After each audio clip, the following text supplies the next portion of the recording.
भाग दुसरा पार्ट 2. रामचे बहीण भाऊ जंगलात त्यांच्या मित्राबरोबर खेळत असे. एक दिवस दिवा आणि दीपक जंगलात बॉलने नदीजवळ खेळत होते. अचानक आकाशात काळे ढग आले आणि जोरात पाऊस सुरू झाला. बेडूक इथून तिथून उड्या मारत होते. खेळता खेळता दिवा आणि दीपकचा बॉल नदीत पडला. दिवा रडू लागली. एका बेडकाने ते पाहिले. त्याला खूप वाईट वाटले. म्हणून बेडकाने नदीच्या पाण्यात उडी मारली आणि दिवाला बॉल आणून दिला. दिवा आणि दीपक खूप खुश झाले. त्या दिवसापासून बेडूक दिवा आणि दीपकचा मित्र झाला. दिवा आणि दीपकने बेडकाला आपल्या घरी नेले. त्यांनी त्यांचा मोठा भाऊ राम याला बेडूक दाखवला. दिवा आणि दीपकने रामला सांगितले की बेडकाने कशी त्यांची मदत केली.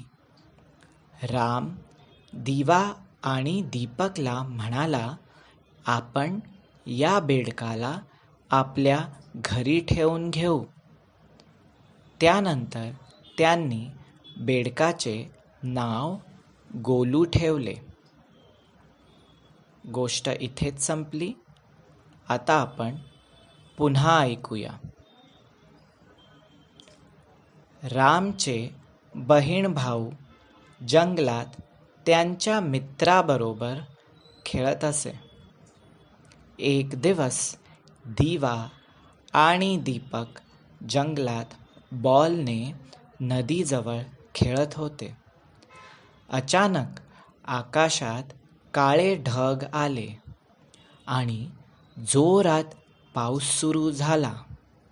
बेडूक इथून तिथून उड्या मारत होते. खेळता खेळता दिवा आणि दीपकचा बॉल नदीत पडला. दिवा रडू लागली. एका बेडकाने ते पाहिले. त्याला खूप वाईट वाटले.